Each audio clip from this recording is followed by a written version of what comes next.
Ayurveda is a sister science to yoga, and it translates to the science of life. And it's kind of hard to be succinct with the concept of Ayurveda because it's very vast and deep. Just like, Chinese medicine, it goes very intricately into the nature of the universe, our bodies, everything that we're eating, the environment. So the most succinct way for me to try to give people a reference point for the study of Ayurveda is essentially we're breaking everything down in our experience into its elemental makeup. So all of us are made up of a combination of elements, right? And so is our food. And for instance, we're getting into summer now. That impacts our experience. So looking at everything in our life and kind of using that as a tool of navigation of, there's a lot of fire in my life right now. It's hot outside. I'm stressed out at work. So just to try to help to quantify what is Ayurveda. So essentially, we're using this elemental formula of everything that we need: food, our physical care, our sleep cycles, our lifestyle, our exercise, herbs even, using this elemental formula to look and see if there's imbalance. And that's really the idea of Ayurveda, is finding balance from the imbalance, because they say, one of the main tenets of Ayurveda is that if we have balance within, then there is no disease present.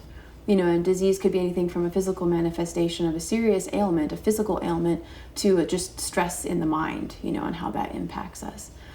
But the fun story about how I got into Ayurveda was that Indian heart specialist in the hospital.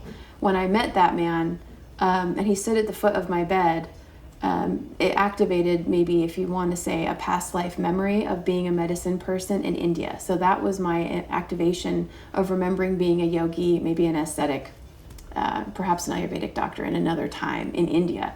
So it's interesting how we have these cycles in life, and we don't know how they're significant until maybe even decades later. But I actually got into Ayurveda because it just really resonated with me of there's no dogma. You're looking at balancing elemental qualities within, and you're measuring that through the mental state, the emotional state, the physical state, how much energy do we have. So that's a little bit about the vast world of Ayurveda.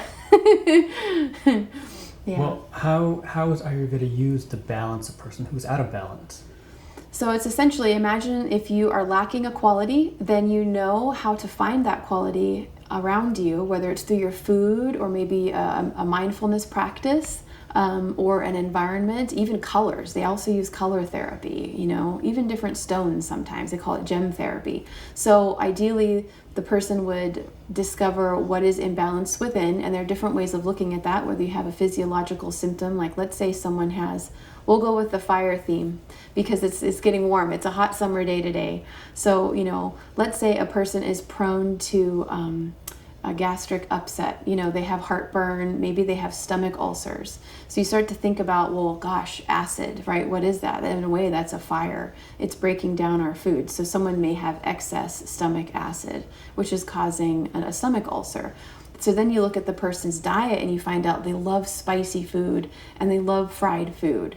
So you're seeing that even in their diet, they have a proclivity for fiery, the qualities of oil, which is oily and fiery in their diet, and you see how that's impacting them physically.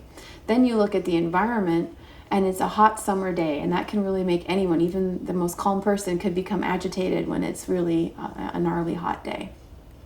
So this person starts to see patterns. So Ayurveda is all about looking at the patterns. And so then they could see, oh my gosh, well, there's a lot of heat in my life, so I'm going to change my diet. I'm going to go, maybe I'm going to have some more cucumber in my diet, whether it's a cucumber juice or a cucumber salad. And I'm going to start to abstain from fried foods, and I'm going to go towards more cooling foods, maybe even more alkaline foods. And yeah, that's all I can think of for that. Hopefully that summarizes it.